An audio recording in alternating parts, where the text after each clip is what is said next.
Bienvenidos a Entrevistas al Espectador.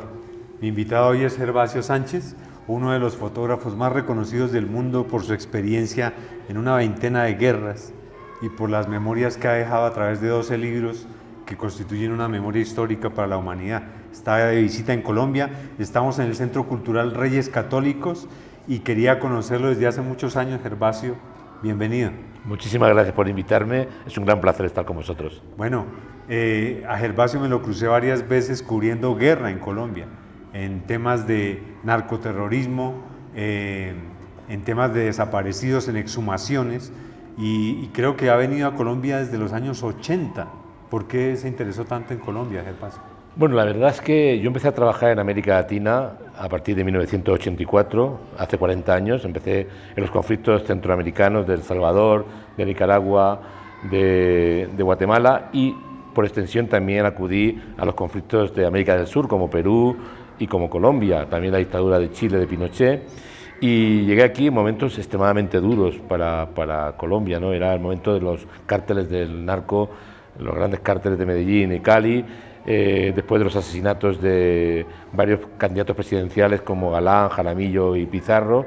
Y la primera cobertura que hice importante fue la cobertura de las elecciones presidenciales que ganó posteriormente el presidente Gaviria, ¿no? Claro. Que fueron verdaderamente unas elecciones muy violentas, con muchos coches bomba. Y bueno, Colombia realmente era un país complejo de trabajar, y yo venía de países complejos ya de por sí, ¿no? Sí, ahora en noviembre va a recibir, yo puse aquí su premio de fotografía número no sé cuánto, que este va a ser el Alcobendas, que es muy importante en España, y me interesó mucho lo que dice el jurado. Dice: por afrontar conflictos de guerra en cualquier lugar del mundo y por su forma de mirar. Yo le pregunto, ¿qué ve en una guerra a través de su cámara? Su forma de mirar, es que es muy interesante, porque yo creo que yo cambié como fotógrafo y pasé de ser un fotógrafo de prensa que hacía fotografías más o menos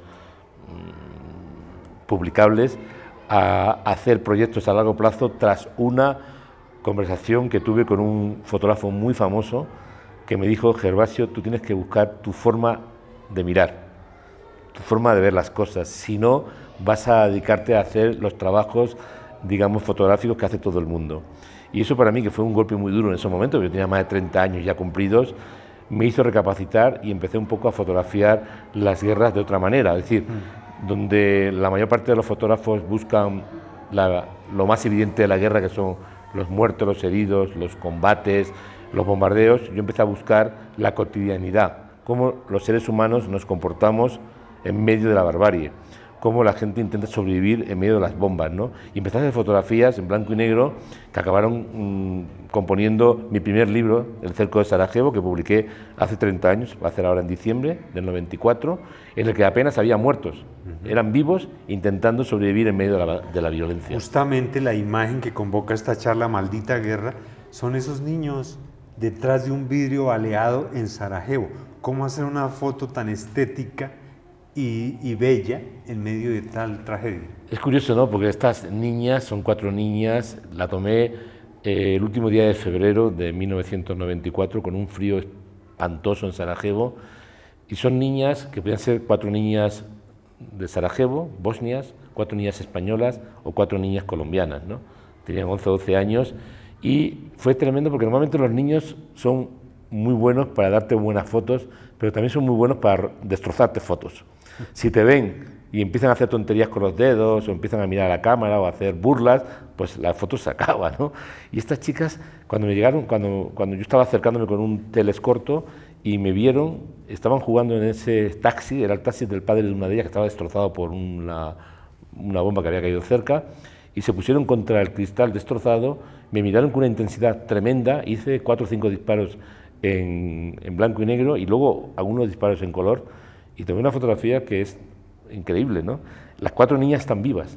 O sea, he descubierto con el paso de las décadas que ninguna de ellas murió en la guerra, y cada una de ellas vive en un punto distinto de Europa. Una vive en Finlandia, la otra vive en Alemania, una vive en Italia, y solamente una de las 4 vive en Bosnia. Usted propició un reencuentro con todas esas víctimas de la guerra en Sarajevo, por ejemplo, 25 años después. Sí. ¿Por qué sigue pendiente de ellos? Bueno, a ver, la guerra te acaba transformando como ser humano, porque acabas desconfiando del comportamiento de los humanos. En las guerras yo he conocido un poco de gente que prefiera morir antes que matar. La mayor parte de la gente que he conocido prefiere matar antes que morir.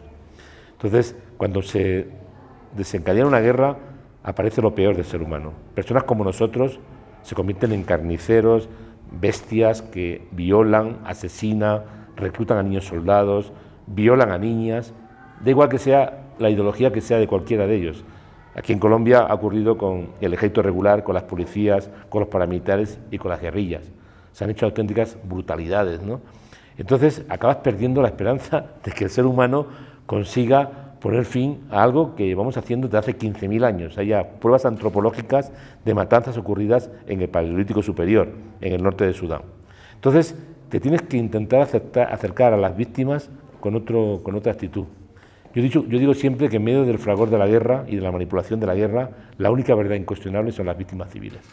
Y cuanto más cerca estoy de las víctimas civiles, más cerca estoy de la verdad. Por eso mi estrategia ha sido siempre intentar mostrar a las víctimas de la guerra con la dignidad y el respeto que se merecen.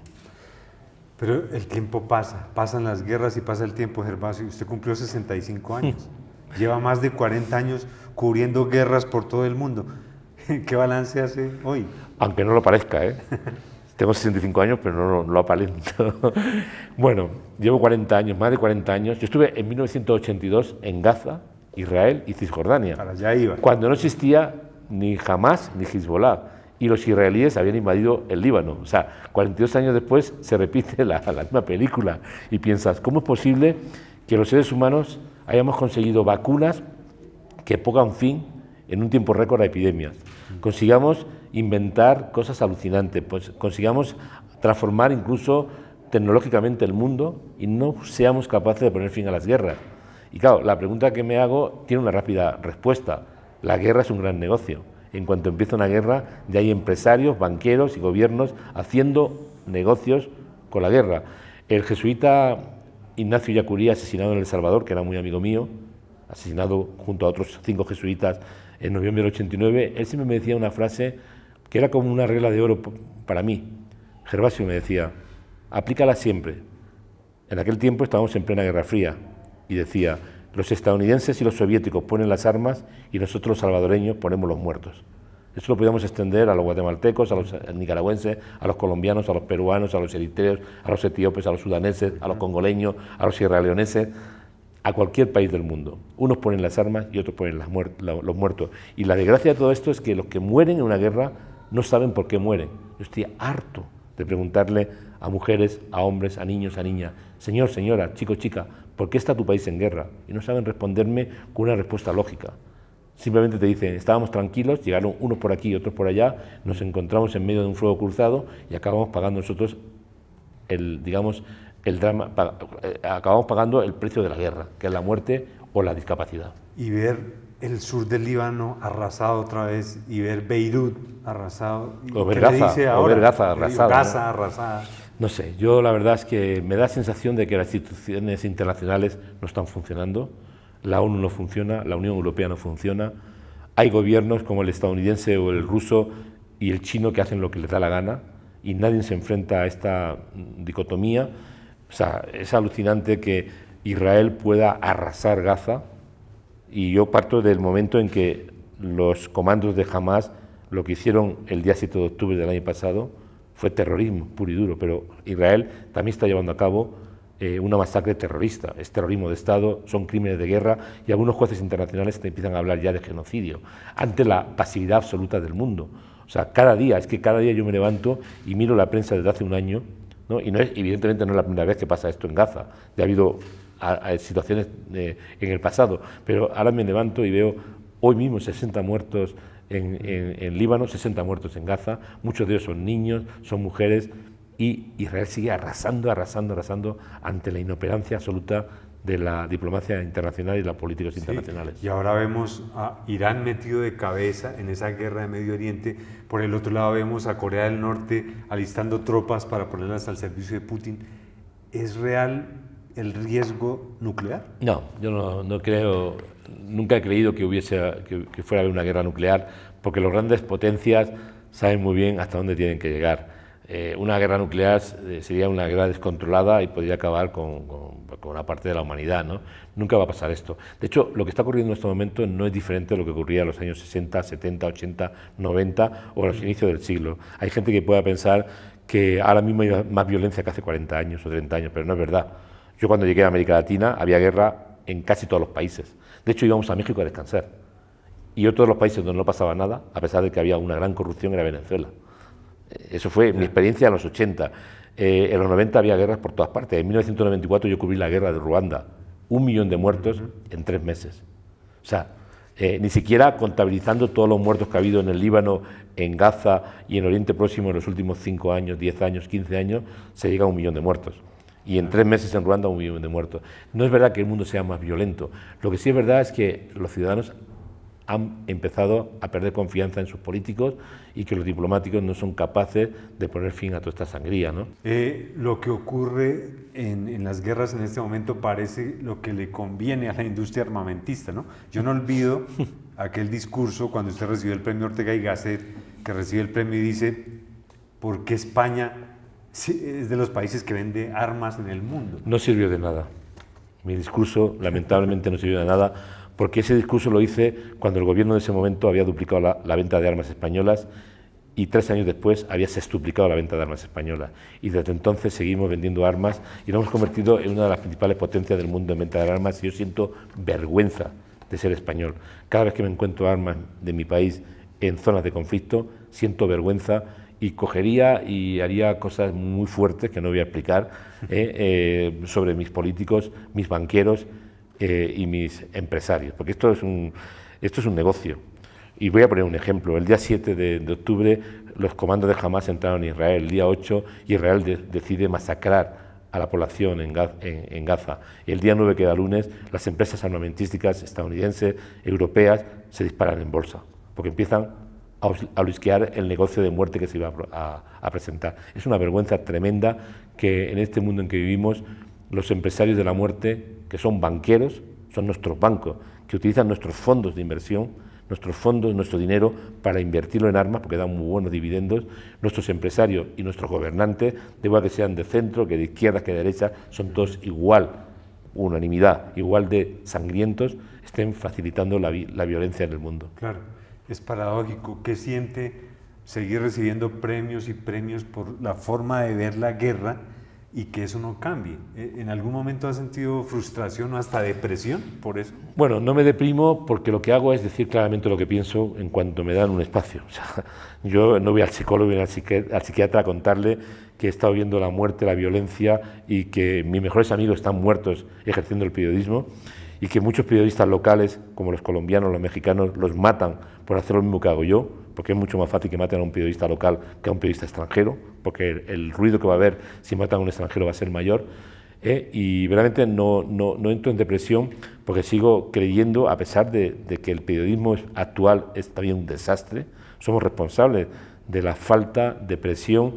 de los ciudadanos contra los políticos porque no estamos haciendo nuestro trabajo, pero ni en Colombia ni en España. Cuando yo llegué la primera vez a Colombia, aquí había un grandísimo periodismo. Había 2 diarios muy famosos que se llamaban Tiempo y El Espectador, que hacían periodismo de alta altura. Había radios colombianas que hacían un periodismo de alta altura.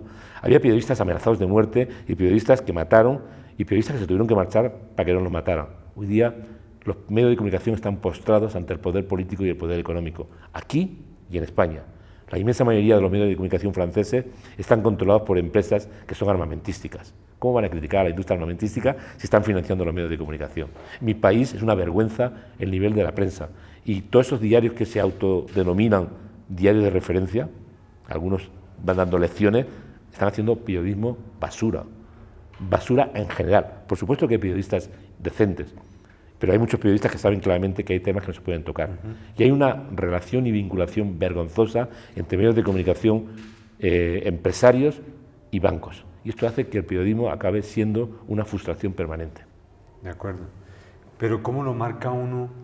Aquí tengo anotado: Irak, Balcanes, Ruanda, Somalia, Sudán, Afganistán, Liberia, Congo.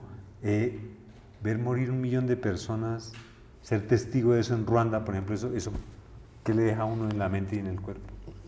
Hace poco publiqué un libro que se llamaba Violencia, Mujeres y Guerras, porque a pesar de todo, a pesar de toda la cantidad de conflictos armados en los que he estado, que superan 25, 26 conflictos armados, y de hecho me asusté mucho cuando hice este libro porque dije, aquí imágenes de tantos conflictos, yo solo he hecho todo esto, es que me parece casi como realmente un sueño que yo voy a estar en tantos sitios y que haya salido vivo de tantos sitios, ¿no? Y me di cuenta de que realmente los trabajos de nosotros sirve de poco, de verdad, te lo digo. O sea, a mí me gustaría ser más positivo y me gustaría decir que cuando hago un trabajo en una zona de conflicto y muestro las consecuencias de la guerra, el resultado es que la gente se enfada y grita. No pasa nunca casi nada. O sea, en Europa hace 20 años salimos millones de personas a decir no a la guerra de Irak y el año pasado no salió nadie a decir no a la guerra de Afganistán, no a la guerra de Ucrania, no a la guerra de Gaza y no a un montón de guerras olvidadas, porque Ucrania, Gaza, Afganistán sepulta guerras en Sudán, en Mali, en Burkina Faso, en Eritrea, en Etiopía, en muchos países. Estamos hablando de más de 50 conflictos armados en el mundo, de los que casi nunca la prensa informa. Solamente informamos de las guerras mediáticas. Claro. ¿Y cómo no cansarse de retratar el horror? Usted estuvo en Ucrania. Sí, recientemente, sí. ¿Qué le dice eso? Bueno, a ver, yo tengo 65 años, mis amigos del instituto están todos jubilados, son pensionistas, se lo pasan muy bien, me mandan fotografías de sus viajes, a veces de Inserso, que es el sistema que favorece, da viajes a pensionistas baratos, y yo sigo yendo de un lado para otro por el mundo, ¿no? Y a veces pienso que debería dejar de trabajar, ¿no? Dejar todo a un lado, porque el periodismo que yo he hecho también ha perjudicado mi vida familiar, ¿no? Yo tengo una pareja con la que llevo 40 años, que milagrosamente me ha aguantado 40 años. Tengo un hijo de 26 años que en muchas ocasiones cuando me ha necesitado yo no estaba, porque estaba muy lejos. Y a veces, estando cerca, tampoco estaba, porque estaba con la cabeza metida en 1000 películas, ¿no? Y 1000 historias que tenía dentro contenidas, ¿no? Y al final llega un momento en que dice, bueno, ¿vale la pena todo esto? Si la opinión pública no se moviliza, si los gobiernos siguen vendiendo armas, si los políticos hacen lo que quieren, si los banqueros nos engañan, si los empresarios nos engañan, si la muerte está permanente en un montón de países, ¿para qué sirve tu trabajo, no? Pero por otra parte llegas a la conclusión, y yo sigo creyendo, a pesar de todo en el periodismo, que una sociedad sin buen periodismo, como es la colombiana o la española, es mucho más fácil de manipular. Por eso hay que batallar y luchar para que el periodismo sea el sostén ideológico, el sostén, digamos, de conocimiento de los ciudadanos, que los ciudadanos sigan y vuelvan a creer en los periodistas, y que son las personas que pueden dejarles o dar a entender un mundo, digamos, real que existe a nuestro alrededor. De lo que más me ha llamado la atención de su trabajo es el sentido humanitario. Por ejemplo, ahora está de nuevo la exposición Vidas Minadas, que estuvo en Barcelona, ahora creo que está en Valencia. En Valencia, sí. Es impresionante y ahí hay una historia muy impresionante que es, fíjese lo que le deja la vida también viéndolo por el otro lado, hijos adoptivos de la guerra, incluida una colombiana que se llama Mónica Paola Ojeda, una niña que pierde la visión por culpa de una mina antipersona y se vuelve como su hija. Y ella hace poco fue madre y ahora tiene un hijo, que es como el nieto suyo adoptivo también, ¿no? Y que voy a ver seguramente el próximo viernes en Bucaramanga, ¿no? Mónica, que tenía 7 años cuando volvía en el Magdalena Medio, en la localidad de San Pablo, del colegio, y que se salió del camino para orinar, para buscar un poco su intimidad, y que justo cuando se incorporó se tropezó, activó un cable de una mina y esa mina casi la mata, ¿no? La dejó ciega. Y eso ocurrió hace 20 años y el Estado colombiano hasta este año no le ha dado a esta niña una pensión vitalicia, que es un salario mínimo, 1.050.000 pesos. Es una vergüenza que en un país como Colombia los jueces colombianos no tengan la verdaderamente dignidad de ayudar a las víctimas de la guerra. Esta niña ha estado pleiteando y hasta este año, después de 20 años, Mónica tiene casi 29 años, el Estado colombiano no le ha ayudado. Es una vergüenza. Y fue víctima también de violencia sexual. ¿Y sabe usted cuál es la razón que esgrimen los jueces que no le han dado la indemnización a Mónica? Que es que la mina seguramente no la puso los militares colombianos, las pudieron poner los grupos, digamos, extragubernamentales, ¿no? Y yo digo, ¿y qué importa si fue el ejército, que también puso muchas minas en este país, aunque lo nieguen, que si las puso los paramilitares o las puso la FARC o el ELN? Esa niña fue herida en Colombia y es el Estado, el gobierno de un país, el Estado de un país, el que tiene la responsabilidad de las cosas que le ocurre a uno de sus ciudadanos. No tienen vergüenza. Y esto verdaderamente es preocupante, ¿no?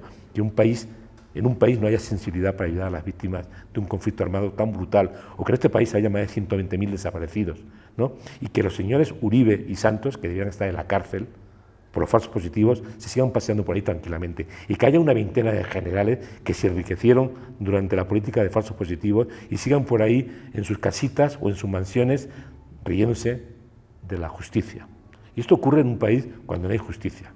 Entonces, de una vez por todas, y es una vergüenza que uno de estos expresidentes, señor Santos, tenga el Premio Nobel de la Paz, cuando era el ministro de Defensa del señor Uribe, en plena apogeo de los falsos positivos. Y sin embargo, las víctimas nos dan la lección de vida, ¿no? De claro. Resurgir. Es emocionante ver a esa niña en esa fotografía que usted le hace a orillas del río, como sintiendo la vida, no simbolizando la muerte. Mira, Vidas Minadas es un proyecto que yo empecé en 1995, en el que viene a 30 años. Y es el anclaje moral y ético que yo necesito para seguir creyendo primero en el periodismo y después en el ser humano. Al final, después de ver lo que he visto, necesito personas que me permitan seguir creyendo en el ser humano. Y las víctimas de las minas, las víctimas de la guerra, las víctimas de violaciones en el contexto de guerra, como ha ocurrido en Colombia, donde incluso todas las facciones armadas, todos los famosos actores armados de Colombia, incluidas las guerrillas, se han dedicado a violar mujeres y niñas, ¿no? Y todo esto es importante sacarlo, porque estas son las personas con las que hay que luchar. Y yo siempre me alío con las víctimas cuando tengo dudas en la guerra. Cuando tengo dudas en la guerra, que son todos los días, porque hay mucha propaganda, mucha manipulación, el relato de unos y el relato de otros siempre es contradictorio, me alío con las víctimas, y cuando más cerca estoy de las víctimas, creo que estoy más cerca de la verdad. Claro, pero perfectamente usted hubiera podido hacer las fotografías, las grandes fotografías que hace, e irse, pero no. Existen, así como existe en Colombia Mónica, existe Sofía en Mozambique, otra hija adoptiva suya, que además creo que tiene el último hijo lo llamó Gervasio. ¿Por qué ocurre eso? Sí. Y hay otro en Bosnia, y hay otro en África. Sí, en muchos países. Al final son personas, claro, cuando tú llevas siguiendo la historia de una víctima de la guerra, como Sofía, que yo la conocí con 13 años y tiene 42, o como Mónica, que la conocí con 8 años y tiene 29, o Soquín, al que conocí con 13 años cuando le estaban cortando la pierna en un quirófano y tiene ahora 42 años, o Adis, al que encontré en Sarajevo el día después de que una mina casi lo mata. O sea, había sido 4 años niños de la guerra, bajo las bombas, y de repente una mina casi lo mata cuando se había firmado la paz, como pasa en Colombia, que muchas de las víctimas de las minas son después de que se hayan firmado los acuerdos de paz, ¿no? Entonces te acabas un poco vinculando tanto a esta historia que necesitas acercarte a estas personas para seguir mostrando sus historias, ¿no? Porque una mina es para toda la vida. Si a ti una mina te arrasa y te deja ciega como a Mónica, o te deja sin piernas como a Sofía o a Manuel en El Salvador, ¿no? Es para toda la vida. O sea, ya no hay vuelta atrás. O sea, Mónica nunca volverá a ver. Siempre será una ciega de guerra. Y ahora, en junio, cuando fue mamá, no podía darle el pecho de este lado, porque la mina le destrozó el pezón y le destrozó el pecho, cuando tenía 7 años, ¿no? Y lógicamente, si tú no puedes sacar la leche de un pecho, puedes enfermar. O sea, hasta ahí llega la brutalidad de la guerra. Por eso decía mucho que me parece vergonzoso que el Estado colombiano y que la judicatura colombiana, una judicatura colombiana que ha sido totalmente, digamos, poco interesada en la corrupción generalizada de este país, en que el narcotráfico ha llegado a un montón de personas vinculadas a la política, en campañas electorales, en gobernaciones, en alcaldías, luego se ponga en plan severo, la judicatura severa con una niña. Parece una vergüenza.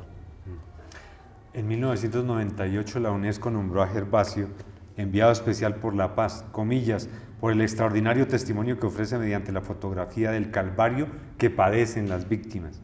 ¿Se sigue sintiendo un enviado especial por la paz? Mira, yo la verdad es que todo este tipo de condecoraciones pues las recibo con mucho cariño y me siento contento de que instituciones distintas, de países distintos, me puedan condecorar. El año pasado el Ayuntamiento de Sarajevo me nombró ciudadano de honor. Para mí fue un momento muy emocionante. Estaba en casa solo y pude casi dedicarme media hora a llorar de emoción, sin que nadie me viera, ¿no? Pues yo soy muy emotivo, y entonces fue un momento muy bonito. Pero en el fondo yo no estoy tan interesado en temas de premios, en temas de... Yo estoy interesado en que cuando me miro todas las noches al espejo, mientras me lavo los dientes, que la pregunta que le hago al espejo es: ¿has hecho algo de lo que tengas que arrepentir? Y todavía el espejo no me ha dicho: sí, hiciste tal cosa que es indecente, tal cosa que es ilegal. Y esto me deja tranquilo. De hecho, luego me voy a la cama y duermo como un angelito, porque no tengo cosas de que me arrepentirme. He podido cometer errores en mi vida, pero nunca los he hecho intencionadamente. Y siempre he tratado a las víctimas con el respeto que se merecen. Pero para lograrlo usted ha asumido muchos riesgos.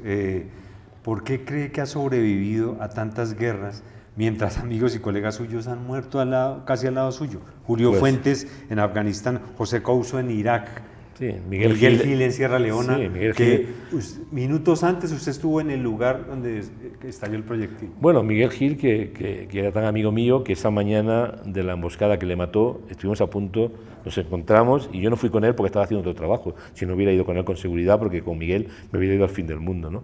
La verdad es que yo he tenido suerte, he tenido mucha suerte. Llevo en todos los conflictos que he estado, y yo no me gusta hablar de los momentos duros que he pasado, pero evidentemente he estado muchas veces a punto de morir, pero nunca me ha tocado ni siquiera una esquirla, ¿no? Me he roto 2 veces la muñeca rebalando en el hielo, una vez en Bosnia, y el año pasado en Sarajevo me hice una fisura de muñeca rebalando en el hielo, ¿no? Lo único que me ha pasado, ¿no? Y me he cargado un par de cámaras que llevaba cruzadas que se han roto en el impacto contra el suelo, pero no me ha pasado nada más. Tiene mucha suerte, y algunos de mis amigos pues han tenido la mala suerte de estar en el lugar donde pasaban las cosas en el momento en que ocurrieron, ¿no? Y es muy duro, ¿no? Porque estas personas que murieron ejerciendo el periodismo con mayúsculas y que adecentaron esta profesión no han podido tener hijos en muchos casos, o algunos de sus hijos han quedado huérfanos por ejercer una profesión tan importante como es la nuestra, ¿no? Documentar los escenarios donde pasan los peores crímenes que se puede uno imaginar. Y en medio de tanta tragedia, ¿cómo encontrar ese instante para hacer lo que yo llamo una foto bella en medio de la tragedia? Por ejemplo, la fotografía famosa de la Biblioteca Destruida de Sarajevo y ese haz de luz que le cae. Bueno, yo tengo fotografías, documentos, digamos, de medio de la guerra que son bonitas fotografías, porque las víctimas también tienen derecho a ser felices. Y hay momentos de personas que se han quedado sin 2 piernas, en los que lo está mostrando en un momento de felicidad. Pues el nacimiento de un hijo, de una hija, en un momento en que están durmiendo. Las 4 niñas estas que tenemos en la pared, es una fotografía bonita. Yo veo 4 niñas que me miran con una fragilidad, con una belleza. Tengo ganas una de mis ideas, de mis retos, es que quiero que estas 4 niñas vuelvan a Sarajevo conmigo y con sus hijas, cuando sus hijas tengan la misma edad que tenían ellas, cuando sufrieron las consecuencias del cerco, y hacer un gran documental. Pues sería muy bonito, ¿no? Ver cómo estas 4 niñas han sobrevivido a la guerra y han sobrevivido a la posguerra, y además han formado familias, ¿no? En la vida de las víctimas hay momentos de gran gratificación, ¿no? Y yo estoy allí para mostrarlas, ¿no? Hay una fotografía de Sofía con su hija Alía que me hizo ganar el premio Ortega y Gasset. Esa fue la fotografía que me ganó el Ortega y Gasset, que luego hice ese famoso discurso, que es una fotografía bonita, porque es una mamá durmiendo con un traje africano muy bonito y su hija al lado, y ella está boca abajo, pero se ven sus prótesis. Se ven sus prótesis. Evidentemente es una foto bonita, es una foto digna, pero también es una foto que muestra porque esa mujer lo que ha pasado. Esa mujer, que hoy ya es una mujer, pero como una niña de 11 años, pisó la mina, y su hermana María con 8 murió como consecuencia de la explosión. O sea, no solamente perdió las 2 piernas, sino que perdió a su hermana pequeña. Esto para mí es importante, mostrar a las víctimas con esa dignidad, con esa fortaleza que tiene el ser humano para salir de los momentos más duros y dignificar la vida de todos nosotros, ¿no? Porque en la forma de actuar de Sofía, de Mónica, la colombiana Mónica de Bucaramanga o de San Pablo, de otros personajes de Vidas Minadas, la forma de actuar de las víctimas de las desapariciones forzosas, las mamás de Soacha que lucharon para conseguir localizar los cuerpos que estos sinvergüenzas de militares colombianos habían asesinado en Ocaña y los habían presentado como narcoterroristas. Incluso a un muchacho que era un discapacitado intelectual le pusieron la pistola en una mano que no podía mover, la tenía inmovilizada desde que era un niño. Estas mamás para mí son la fuerza del testimonio y con las personas con las que yo quiero estar siempre a su lado para luchar porque el mundo mejore un poco, ¿no? ¿Qué opina de las fotografías y de la obra de fotógrafos colombianos de guerra como Jesús Abad Colorado, con quienes hemos tenido la oportunidad de trabajar, quienes nos ha tocado cubrir el conflicto? Bueno, a ver, Jesús ha sido uno de los grandes fotógrafos que ha documentado el conflicto armado desde hace varias décadas, ¿no? Y se ha jugado la vida documentándolo, porque sabe uno muy bien, primero, que tú estás haciendo un documento de tu propio país. ¿Sabe usted cuál sería la única guerra que yo no cubriría? Una guerra en mi país. Si mañana empezase una guerra en España, yo me iría a la Conchinchina, porque sé cómo actúa el ser humano en la guerra y no quiero ver a mi vecino matar a otro vecino, no quiero ver a familiares matar a otros familiares, no quiero ver el comportamiento obsceno del ser humano en la guerra. Y en cambio Jesús o Federico, otros fotógrafos colombianos, están documentando la violencia brutal de este país y son sus testimonios, porque ¿sabe qué ocurre cuando una guerra acaba? Que hay gente que cree que por firmarse un trozo de papel con las FARC ya la guerra ha acabado, y la guerra no acaba cuando dice Wikipedia, la guerra acaba cuando las consecuencias se superan, y a veces hay que pasar décadas.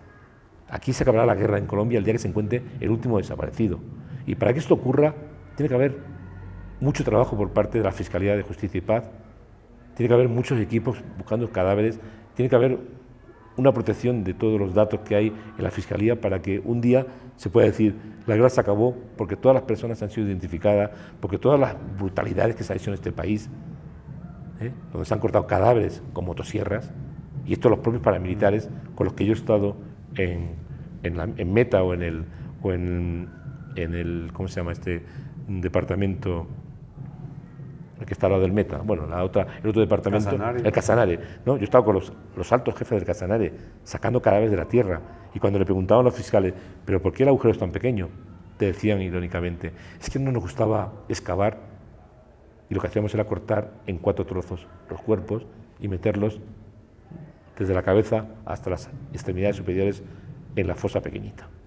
Entonces esto lo tiene que saber, y Jesús lo ha hecho, y Federico lo ha hecho, y ha mostrado todo lo que está pasando en el Darién, que es una auténtica violencia brutal, donde paramilitares colombianos todavía y narcos colombianos están violando, están robando y asesinando a personas que intentan huir, no solamente venezolanos, también colombianos, ecuatorianos, peruanos, africanos, afganos, sirios, incluso gente que viene hasta de países como Marruecos e intentan llegar a Estados Unidos por las rutas del Darién. ¿Y qué decirles de todo esto a los alumnos de este colegio que lo van a vivir ahora? Bueno, los alumnos se van a ir de esta charla bastante impactados, porque yo no utilizo doble lenguaje. Voy a intentar, como son alumnos, son menores, voy a intentar utilizar imágenes, no voy a mostrar imágenes de gran violencia, tampoco las suelo mostrar a los adultos, pero les voy a contar que para que una sociedad como la colombiana mejore, ellos tienen que ser más críticos y autocríticos. Tienen que luchar por mejorar el mundo, no solamente por mirarse el ombligo.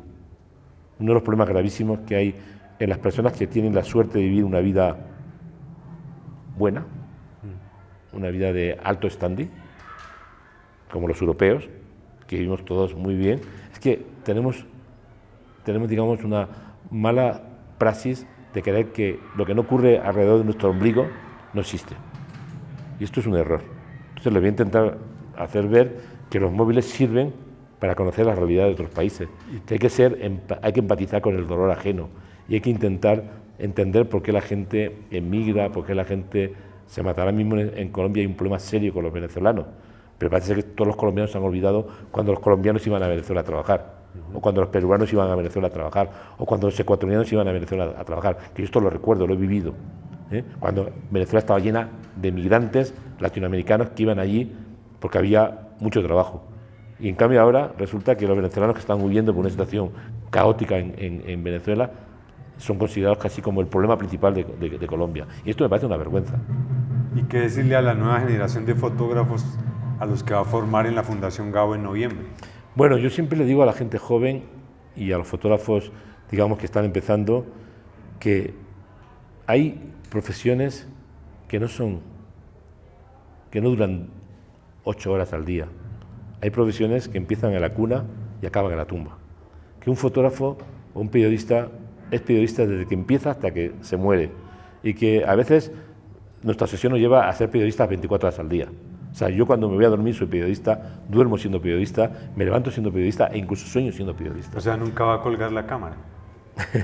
Bueno, vamos a ver, a mi edad todavía estoy potable, o sea, decir que puedo moverme con facilidad y no tengo grandes achaques de salud, pues voy a intentar seguir luchando, ¿no? Pero siempre es muy importante que la gente joven se planteen los proyectos. Ayer estuve haciendo una charla en una universidad con estudiantes de fotografía, algunos de ellos van a acabar el último semestre, y les decía, no penséis que porque os vayáis a Europa o a África o a la India vais a hacer mejores fotografías. Aquí tenéis en Colombia un montón de temas sociales que identificar y que documentar, meteros a fondo, pero ser muy autocríticos, no seáis conformistas, no os conformáis por hacer una buena foto, hay que hacer un buen proyecto fotográfico. Hacer buenas fotos es fácil. Hoy día las cámaras tienen una tecnología tan avanzada que es fácil hacer buenas fotos. Incluso se hace buenas fotos con teléfonos móviles y cada vez mejores. Pero lo difícil es hacer un buen proyecto fotográfico. Un proyecto que te muestre las consecuencias de un tema, de como las minas o la desaparición forzosa, y que tú puedas en el relato fotográfico entender qué está pasando. Eso es lo difícil. Bueno, Gervasio Sánchez, miren sus fotografías y creo que entenderán mucho de lo que está ocurriendo en el mundo de hoy. Gracias, Gervasio, por estar acá. Muchísimas gracias a vosotros. Para mí El Espectador ha sido siempre un periódico de referencia, un gran periódico. Asesinaron a su director hace muchos años, fue un momento muy duro, y creo que tenéis que seguir existiendo para seguir mejorando el periodismo colombiano. Claro que sí, con su inspiración, délo por descontado. Muchas gracias. Y gracias a ustedes por seguir Entrevistas El Espectador.